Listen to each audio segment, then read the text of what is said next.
네, 시청자 여러분 안녕하세요. 홍용락TV의 박현주 PD입니다. 네, 오늘 방송에서는 지난 7월 29일 수요일이죠. 이번 21대 4.15 총선 선거 조작 의혹과 관련해서 진실 규명을 촉구하고자 서울대 재학생 및 졸업생 214명이 모여 서울대 앞에 모여서 시국선언을 발표하였습니다. 예, 오늘은 시국선언을 준비하는 과정과 발표하는 과정에서 주도적인 역할을 담당하신 김민수 선생님을 모셨습니다. 네, 선생님 안녕하세요. 네, 안녕하세요. 네, 선생님 저는 촬영을 하고자 잠깐 자리를 비칠 테니 인터뷰에 임해주시면 감사드리겠습니다. 네, 감사합니다. 네, 안녕하세요. 홍용락TV 시청자 여러분 반갑습니다.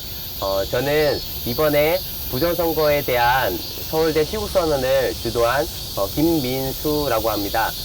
국민주권회복운동본부 현재 이름은 에이프릴이라는 단체에 소속되어 있고 서울대 바이오시스템공학과 01학번 졸업했습니다. 제가 사실 이렇게 이런 일을 벌이게 될 줄은 사실 생각도 못했었는데요. 지금은 마치 이 일을 반드시 해내야겠다는 일념을 가지고 활동을 하고 있습니다. 저는 강원도 상남자인 아버지와 대구 어느 과수원의 따님으로 살아오신 어머니 슬하에서 자라났습니다.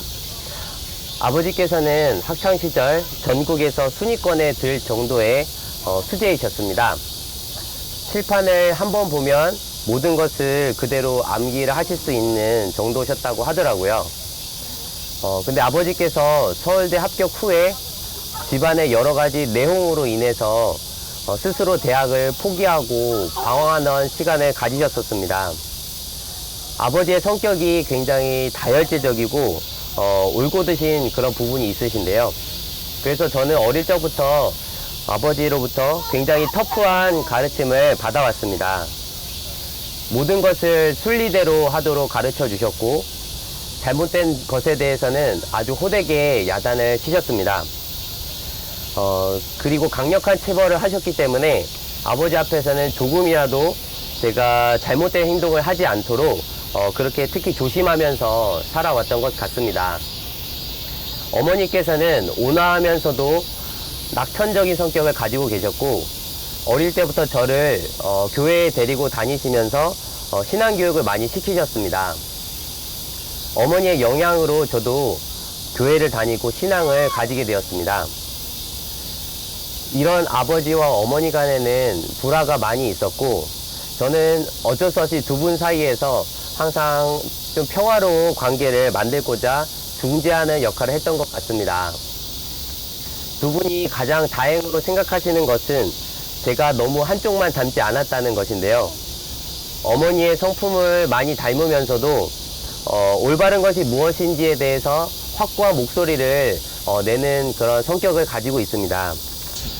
그리고 제가 자식으로서의 이런 삶을 방금 말씀을 드렸는데 또 한편으로 또 가정에서 남편 또 아버지로서 살아온 삶에 대해서 간략하게 말씀을 드리겠습니다.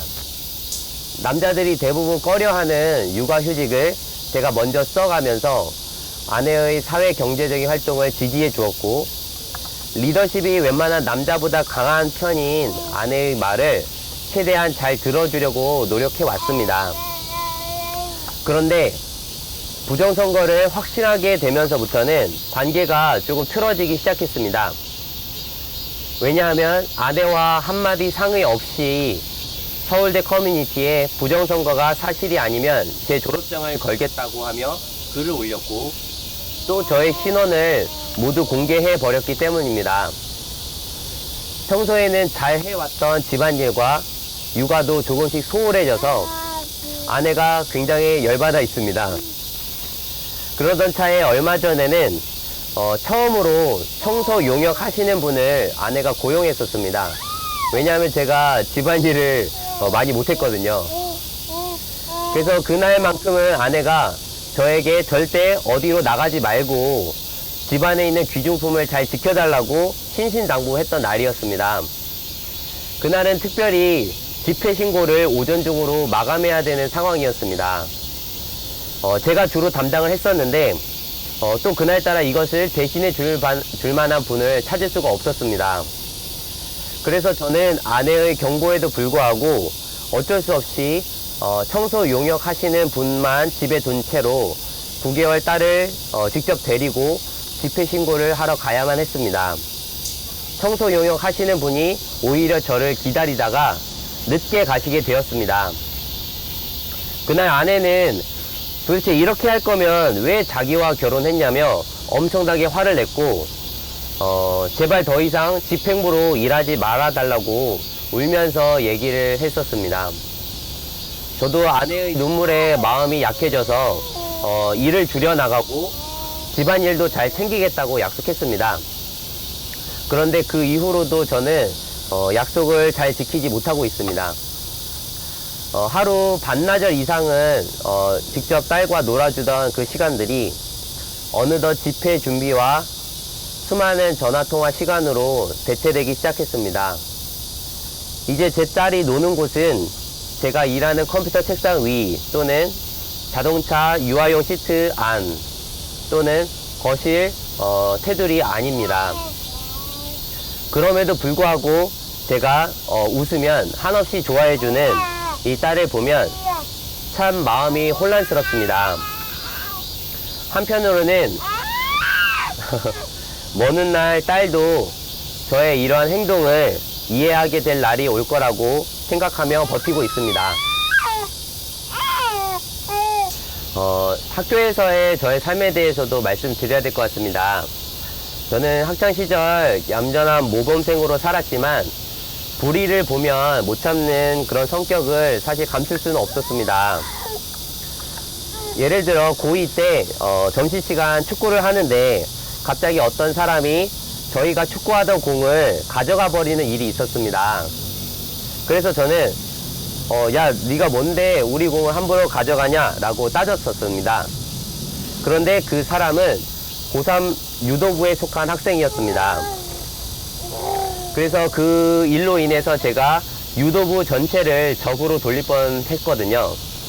근데 다행히 그 당시 저를 좋아해 주시던 담임 선생님께서 중재를 잘 해주셔서 큰 싸움으로 번지는 일은 없었습니다. 네, 사실 그러니까 제가 어떻게 보면 뭐랄까 제가 상대방을 어떻게 보면 이길 수가 없고 힘이 없는 약자라고 하더라도 뭔가 잘못된 것이 있다면 또 불의를 보게 되면 이 못 참는 그런 모습이 사실 이번 시국선언에서도 사실 똑같이 연출된 것 같다고 느껴집니다. 그러니까 어떤 얘기냐면 사실 이 부정선거를 제가 확신하게 되면서 이 부정선거를 일으킬 만한 세력은 도대체 어떤 세력일까라는 점을 생각을 해봤습니다. 당연히 그들은 저보다 엄청나게 힘이 강하고 또 모든 언론, 검찰, 사법부까지 통제할 수 있는 그런 막강한 영향력을 가진 집단이라는 것을 정말로 삼척동자라도 알 수 있는 그런 상황이었습니다. 근데 그런 상황에서 저는 상대방의 강함과 저의 약함을 생각하기보다는 그냥 단순히 이거는 정말로 말도 안 되는 일이고 정말 불법적인 일인데 이 불의에 대해서 제가 입을 다물고 가만히 있으면 절대로 안 되겠다는 그 마음이 굉장히 앞섰습니다. 그래서 사실 그 뒤에 있는 세력이 얼마나 크고 얼마나 무서운 세력인지는 모르겠지만 저도 똑같이 저의 어떤 모든 것을 걸고서라도 이것을 밝히기 위해서 제 모든 것을 걸어야겠다는 생각이 들었고 그래서 어떻게 보면 이 부정선거를 확신하고 제가 속해 있던 서울대 커뮤니티에 글을 올릴 때 저의 모든 그 명예와 저의 모든 노력이 담겨 있는 이 졸업장을 걸게 됐던 것 같습니다. 네. 저는 첫 직장을 그 과학기술정책 컨설팅을 하는 곳에서 근무를 했었고요. 근데 실력이 정말 형편이 없었습니다. 그도 그럴 것이 기획에 기자도 모르는 상태에서 일을 시작했기 때문입니다. 그럼에도 불구하고 첫 직장에서 사장님과 동료들을 통해서 많은 것을 배울 수 있었습니다. 특히 정부 공무원들로부터 무리한 요청을 받는 위치에서도 꿋꿋하게 소신을 지켜 가시는 사장님의 모습이 저에게 많은 기감이 되었습니다. 네.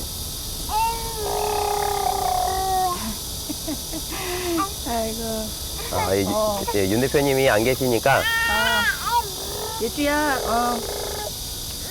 이런 모습도 다 나갈 수 있어요. 네. 그건 뭔가요? 아기. 네. 맛있는 맘마 먹고. 자, 좀 뒤에서 쥐고 있어요. 아이고. 결혼 언제 하셨어요? 저는 결혼한 지 이제 3년 정도 됐고요. 2017년 11월 25일에 결혼했습니다. 와, 그러시구나. 네.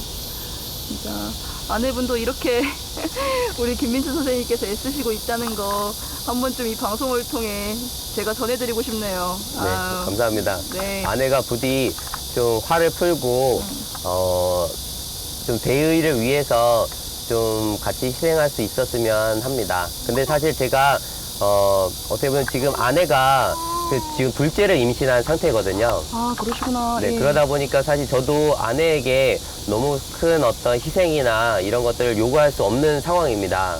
그리고 특별히 지금 이제 오전에도 좀 안 좋은 소식이 있었었는데 아내가 몸이 너무 안 좋아서 지금 둘째 상태가 어떤지 사실 좀 많이 불안한 상태이긴 합니다. 근데 그럼에도 불구하고 또 이렇게 또 인터뷰 자리에 나와왔는데 뭐 저나 아내나 모든 것을 사실 희생해 가면서 이렇게 국민 여러분 또 시청자 여러분들께 나서고 있다는 것을 알아주시면 감사하겠습니다.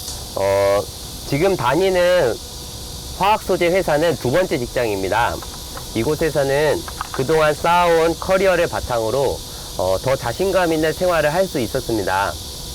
특히 임원분들과 직접 커뮤니케이션 하면서 보고서를 작성하는 일을 제가 맡아봤었는데요.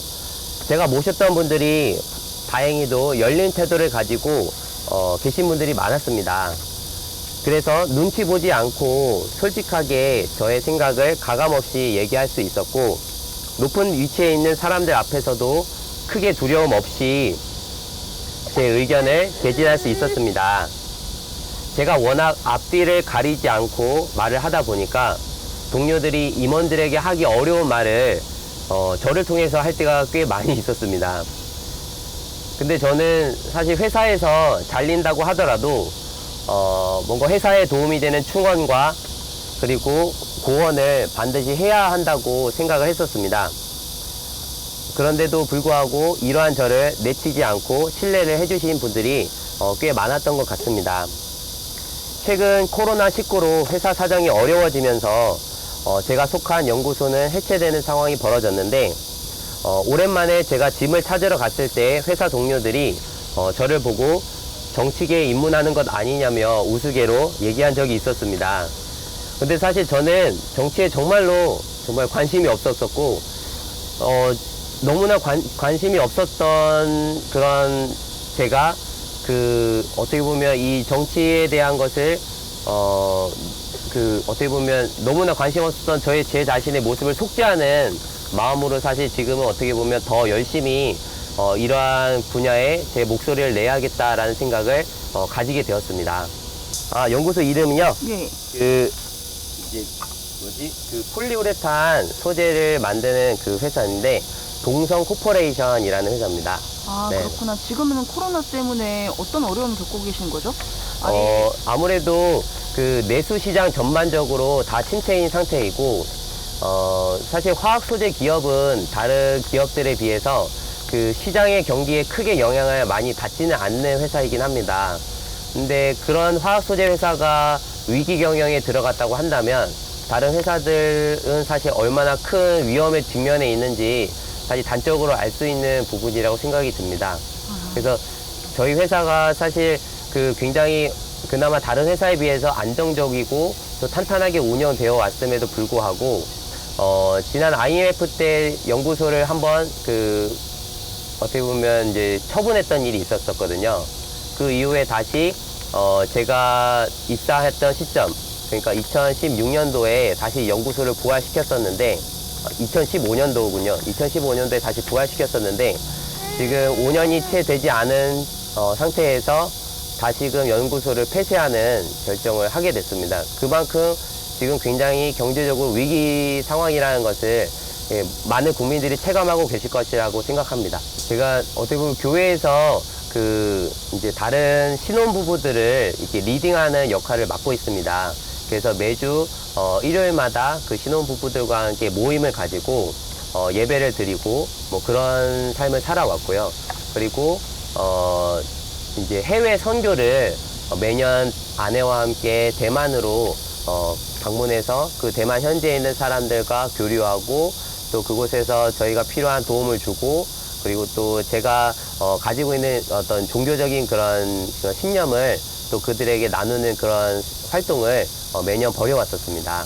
상담이라기보다는 그 같이 어떻게 보면 결혼한 지 얼마 안 된 부부들과 함께 저희가 그 어떻게 보면 그 결혼 이후에 부딪히는 그런 부분들이 있지 않습니까? 남편과 아내 간의 관계들에 있어서. 그래서 서로의 어떤 고민들도 나누기도 하고 또 서로 기쁜 일이 있으면 같이 또 이제 나누면서 그 기쁨을 또 이제 배가하게 되기도 하고 또 신앙적으로 좀 이제 뭐 예를 들면 이제 잘 이해되지 않거나 궁금한 이런 부분들에 대해서 서로 질문을 주고받기도 하는 그런 모임이라고 보시면 됩니다. 그 제가 속해 있는 이제 삼일교회는 사실 그 굉장히 그 국내외 선교 활동에 있어서 굉장히 큰 부분을 담당하고 있는 교회입니다. 굉장히 그 모든 성도들이 젊은 세대들로 많이 구성되어 있고 거의 한 80% 이상은 그 20, 30대, 40대 위주의 교회. 그러니까 일반적인 교회는 사실 좀 장년층이 많으신데 이 삼일교회는 특별히 젊은 층 세대로 많이 구성이 되어 있습니다. 그래서 이 젊은 세대들이 어떻게 보면 그 이제 자신이 믿는 이런 어떤 이제 종교적인 부분을 국내뿐만 아니라 해외에도 적극적으로 알리는 그런 삶을 살고 있습니다.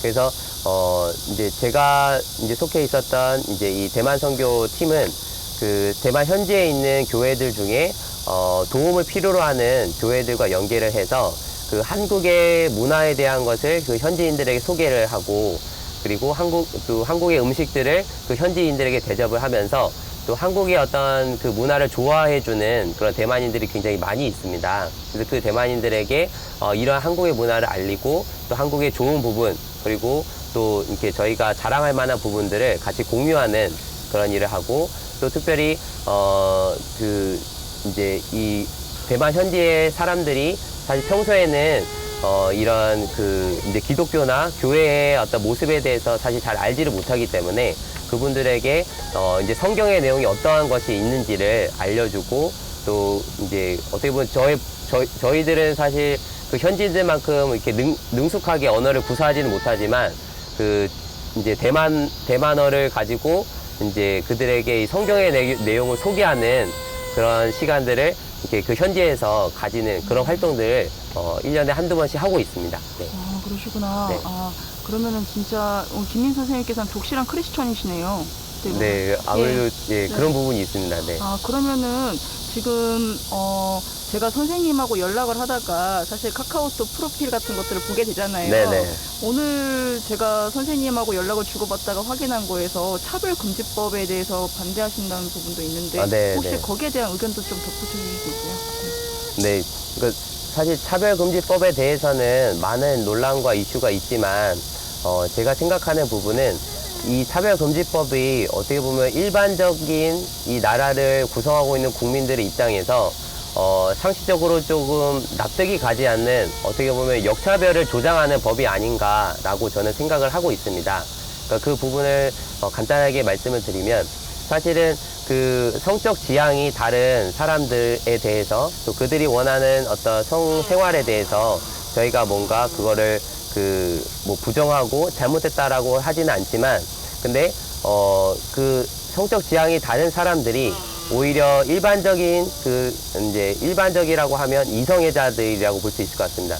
이성애자들이 이 다수인 이런 상황에서 그 이성애자들을 공격할 어떤 빌미를 그 제공할 수 있는 법으로 저는 생각이 들었었고 그렇게 되면 사실은 이 자유민주주의에서 보장하고 있는 표현의 자유 그러니까 잘못된 것을 잘못됐다고 말할 수 있는 그런 자유를 침해하는 상황이 벌어지게 되는 것 같습니다. 단적인 예로 최근에 코로나19 사태에 관련해서 그 이태원 제이클럽에 그 어떻게 보면 이제 집단 감염이 발생하는 상황이 있었거든요. 네. 집단 감염이 발생하는 상황이 있었거든요. 근데 정부에서는 이 언론들을 통제하면서 이태원 게이클럽이라는 용어를 쓰지 못하게 하고, 또 특별히 그 게이클럽에서 감염된 사람들의 동선을 공개하지 않는 일이 있었습니다. 근데 사실은 수많은 사람들, 특히 뭐 집단적으로 감염된 뭐 신천지 아니면 뭐 어떤 교회, 이런 상황에서는 정부가 무조건적으로 그 동선을 다 공개하고, 그리고 그 교회를 폐쇄하면서까지 굉장히 강압적인 그런 조치를 다 시행했음에도 불구하고, 그 이태원 게이클럽의 사태에 대해서는 동선도 특별히 공개하지 않고, 그리고 또 어떤 경로로 감염됐는지에 대한 거를 명확하게 알려주지 않는 그런 상황이 있었습니다. 그러니까 그런 사례를 단적으로 보더라도 일반적인 그 국민 대다수를 구성하고 있는 사람들이 가지고 있는 보편적인 그런 입장을 오히려 제한하고, 그 소수에 해당하는 사람들을 더 우대하는 상황들이 벌어지는 것에 대해서 저는 사실 어떻게 보면 굉장히 우려를 금하지 않을 수 없다고 생각합니다. 또 한 가지 궁금한 게, 이번 국민주권 네. 회복운동본부에서 네. 이름이 바뀌어서 에이프릴에 대해서 설명해 주시고요. 네네. 예, 그리고 또 거기에서 운동하는 반대하는 것 중에서 또 6.19 부동산 대책에 관해서 또 여러 가지 얘기를 하시고 있으시다고 제가 알고 있거든요. 네네. 예, 일단은 그러면은 그런 부분에 대해서 얘기를 들어보고자 합니다. 네. 근데 저는 그 서울대학교 동문들을 일깨우는 작업과 병행을 해서 일반 국민들에게 이 사실을 알리기 위한 작업을 하고 싶었습니다. 그래서 부정선거를 확신하게 된 그 4월 말 이후, 그래서 5월 초부터 이러한 그 부정선거에 대해서 시위를 알리는 곳을 찾아다니게 되었고, 근데 그러한 곳에서 시위를 함께 하다가 좀 더 이것을 적극적으로 해보고 싶은 생각이 들었습니다. 그게 뭐냐면요. 그러니까 일반적인 어르신들이 이 부정선거와 관련해서 수많은 활동들을 하고 계시고, 주도적인 활동을 하고 계셨는데, 근데 그 활동 속에는 사실 이제 청년들이 함께 하지 못하다 보니까, 청년들이 받아들이기 쉬운 어떤 문화 코드나, 청년들이, 정말 함께 할 수 있는 그런 그 컨셉으로 이 시위들이 주도되지 않고, 일반적인 50, 60, 70 어르신들이 편한 어떤 그런 방식, 그리고 그분들 위주의 어떤 시위가 계속 진행되고 있었습니다. 근데 그러한 시위로는 사실 이 부정선거가 전 국민적인 어떤 그런 인식, 그리고 전 국민적인 그런 확산이 되게 어렵다고 많이 느끼게 되었고, 그래서 그 부분을 해소하기 위해서 청년들이 주도가 되는, 그리고 청년들이 뭔가 참여하기에 뭔가 그 거부감이 없는 그런 운동을 일으켜보고자 했습니다. 그래서 그 DC 인사이드 유저들에서부터 시작된 이 블랙 시위라는 컨셉을 저희가 함께 어떻게 보면 이제 활용을 해서 그 DC 인사이드 유저 중 한 5명, 6명과 함께 저희가 집행부를 구성을 하고, 또 그 청년들을 중심으로 해서 이 시위 운동을 벌여나가는 그 단체를 만들게 된 것이 국민주권 회복운동본부였습니다. 그리고 그 이후에 저희가 좀 더 청년들의 그 목소리, 그리고 청년들의 주도하는 그런 그 단체로 만들어가기 위해서 그 윤성진 청년 대표님을 그 선두로 필두로 해서 저희가 아예 이름까지도 청년들이 더 이렇게 호감을 가질 만한 그 명칭으로 바꾸게 되었습니다. 그게 현재의 에이프릴이라는 시민단체입니다. 아, 예. 김민 선생님, 그러면은 오늘 그 에이프릴 대표님으로서 윤 대표님께서도 같이 함께 오셨는데. 네, 안녕하세요. 네, 저는 국민주권 회복운동본부에서 청년 공동대표를 맡았다가, 그리고 지금은 이제 현재 에이프릴에서 대표를 하고 있는 윤성진이라고 합니다. 예.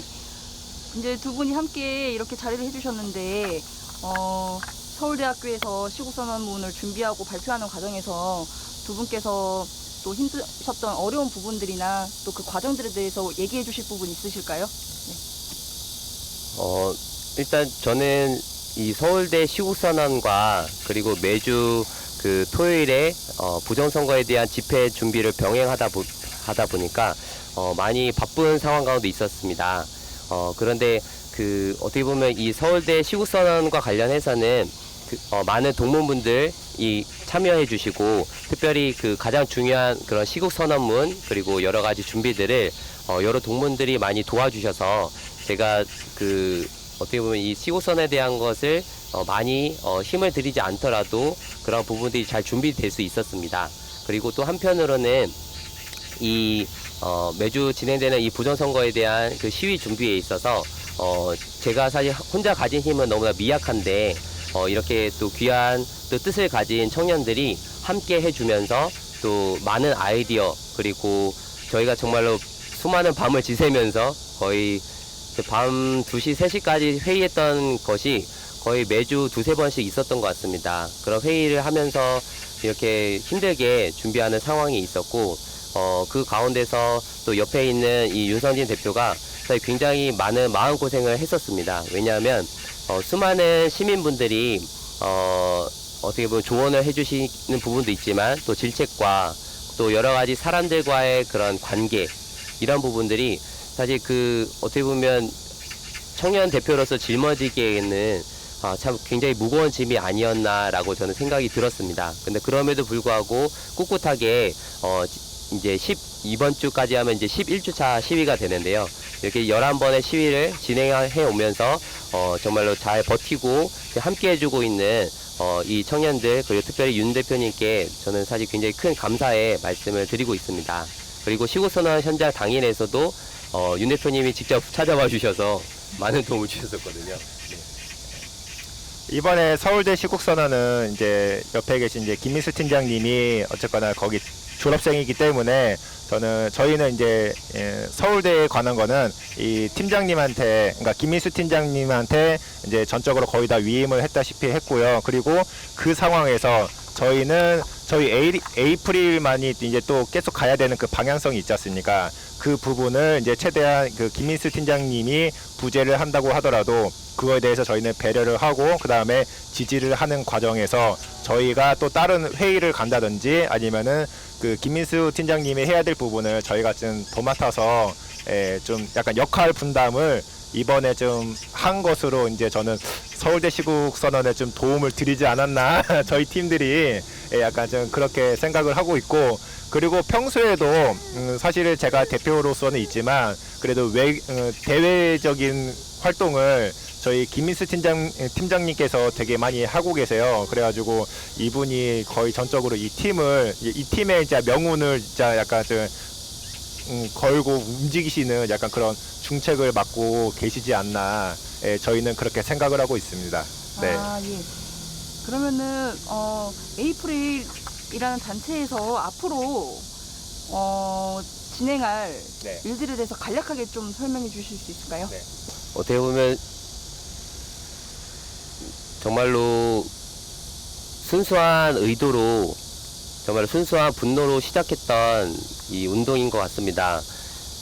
저희 일개 몇 명의 힘은 약하지만 국민들이 지금 이 모든 상황을 인식하고 있고 국민들이 분노하고 있는 이 상황에서 저희가 그 국민들의 분노를 한자리에 모으는 그런 역할들을 사실 해보고 싶었고 지금까지 달려왔습니다. 그리고 많은 국민분들께서 저희와 함께 해주시고 또 여러 조언과 또 격려를 아끼지 않고 계시거든요. 그래서 저희는 사실 어떻게 보면 처음 시작할 때는 정말로 아무 생각 없이 시작했지만 지금은 저희를 지지해주는 그 수많은 국민분들의 뜻을 어깨에 짊어지고 사실 달려가고 있습니다. 이 달려가는 그 상황에서 저희가 어디까지 갈지는 잘은 모르겠지만 분명한 것은 이 나라가 정말로 올바로 이 모든 그 부정선거에 대한 그 진상규명이 밝혀지고 또 지금 나라가 어떻게 보면 수많은 그런 사회적인 혼란 그리고 문제들로 인해서 분열되고 갈라져 있는 이 상황에서 모든 것이 바로잡힐 때까지는 저희는 멈추지 않을 것이라고 생각합니다. 그래서 그런 방향에 있어서 저희가 계속 매주 시위에 대한 것을 국민분들과 함께 만들어 나가고 특별히 8월 15일 광복절에 수많은 그 이 나라를 걱정하는 사람들이 한 자리에 남녀노소 상관없이 그리고 단체와 상관없이 한 자리에 모여서 함께 이 나라를 걱정하고 또 나라가 바로잡히길 기대하는 그런 목소리를 내는 그런 일에 저희가 지금 모든 전력을 다 하고 있습니다. 그래서 많은 국민분들께서도 저희와 함께 이러한 일에 동참해 주시고 이 나라를 정말로 다시 바로잡을 수 있을 때까지 많은 국민분들께서 힘을 모아주셨으면 합니다. 네. 그러니까 원래 처음에 저희가 에이프릴, 그러니까 국민주권회복운동본부에서 그리고 이제 에이프릴로 이제 변경하는 과정에서 말씀하셨듯이 제가 좀 마음고생이나 그런 것도 좀 있었고, 그러면서 이거에 대해서 우리가 왜 이것을 할 것인가, 그거에 대한 약간 좀 본질적인 거에 대해서도 다시 한번 저희가 좀 되짚어보는 그런 계기가 있었습니다. 근데 저희가 이것을 처음에는 저희가 부정선거를 외쳤고, 이 부정선거로 인해 가지고 우리의 국민 주권을 회복하려고 했던 의지가 이제 처음엔 되게 강했습니다. 근데 사실은 이게 만약 우리가 바뀐다고 한다고 하더라도 그 애프터에 대한 그런 거에 대한 계획이나 방향성에 대해서는 우리가 전혀 없었더라고요. 그래가지고 이번에 저희가 국민주권회복운동본부에서 에이프릴로 이 변경되는 과정에서 우리가 지금은 이 국민주권을 회복하려고 하는 이 목소리를 계속 지속적으로 내고 있지만 이것이 끝난다고 하더라도 우리는 우파의 이런 어떤 사상이라든지 자유민주주의의 체제를 약간 그 선호하는 그러한 정책적이라든지 아니면 이 문화, 환경 이런 것들이 저변으로 깔릴 수 있게끔 우리가 노력하는 그런 시민 단체로서 이것을 좀 발전해 나갔으면 좋겠다. 그래서 사람들이 어떤 평등이나 그런 것도 중요하지만 내가 열심히 노력을 해서 그다음 그 가치를 인정을 받고, 그리고 시장의 그 수요와 공급에 의해서 이 우리가 선의의 경쟁을 해 나가면서 그다음에 좋은 쪽으로 이것을 선한 쪽으로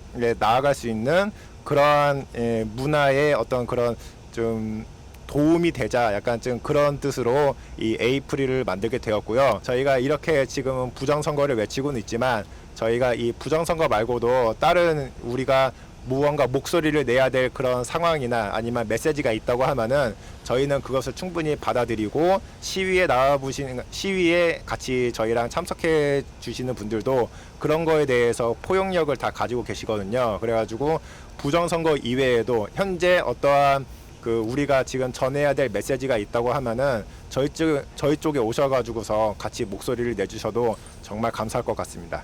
네, 알겠습니다.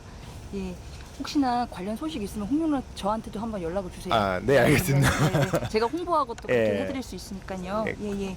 예. 그렇습니다. 그러면은 일단 이제 마무리 이제 정리해 볼까요? 김윤 선생님하고 이제 우리 윤 대표님 지금 홍윤락 TV 시청하시는 분들한테 한마디 남기신다면. 예. 네, 시청자 여러분, 저희 인터뷰를 봐주셔서 너무 감사합니다. 이 나라가 지금 너무나 어지러운 상황 때문에 많은 분들이 지금 분노하고 계신 것을 저도 많이 느끼고 있습니다. 저도 사실 그런 사람 중에 한 명이고요. 그래서 저는 사실 한 명일 뿐이지만 정말로 이 잘못된 나라에 대해서 분노하고 있는 여러분들과 함께 정말 이 나라를 바로잡을 수 있을 때까지 같이 목소리를 내고자 합니다. 그래서 저희와 함께 정말로 힘을 실어주시고 이 나라가 정말 다시 자유민주주의 정말 올바른 시장경제의 그 국가가 될 때까지 국민분들도 같이 힘을 합쳐서 저희와 함께 해주시면 좋겠습니다. 서로. 네, 시청자 여러분, 저희를 많이 시청을 해주셔서 감사하고요. 그리고 아까 이제 홍용락 TV에 계신 이제 홍용락 선생님하고도 이제 얘기를 했지만, 우리가 어떤 지금 많이 시장성이 있는 그런 컨텐츠적이나 그런 거를 따라가도 좋다고는 하지만 보수는 보수다워야 한다는 생각을 저는 좀 가지고 있습니다. 그래서 이제 이것을 되게 잘 지키고 계신 게 이제 홍용락 TV인 것 같고, 그 다음에 홍용락 TV를 통해서 저희가 어떠한 메시지나 그런 사회적인 어떤 그 이슈에 대한 그 생각을 정리하는데 약간 좀 중심이 되는 그런 채널로서 저희는 약간 좀 이거를 지표로 삼을 수 있을 거라고 생각이 되고 있고요. 그리고 저희는 지금은 에이프릴로 하고 있고, 그다음에 홍용락 TV는 홍용락 TV대로 나름대로 하고 있고, 그다음에 이런 단체들 말고도 수많은 단체들이 있습니다. 이런 단체들이 결국 우리가 퍼지면서 자유민주주의를 지킬 수 있는 그러한 큰 저변이 되지 않을까 생각을 합니다. 그래서 에이프릴도 그렇고 홍용락 TV도 그렇고 많은 관심과 그다음에 성원을 부탁드리겠습니다. 감사합니다. 마지막으로 구호 하나 외치고 끝낼까요? 좋습니다. 네, 제가 좋습니다. 준비한 젊은 지성들이여 깨어나라. 네, 네, 그렇게 정말 하고 멋집니다. 네. 마지막으로 하나 둘 셋 하면 외치겠습니다. 하나 둘 셋. 젊은 지성들이여 깨어나라! 예, 감사합니다.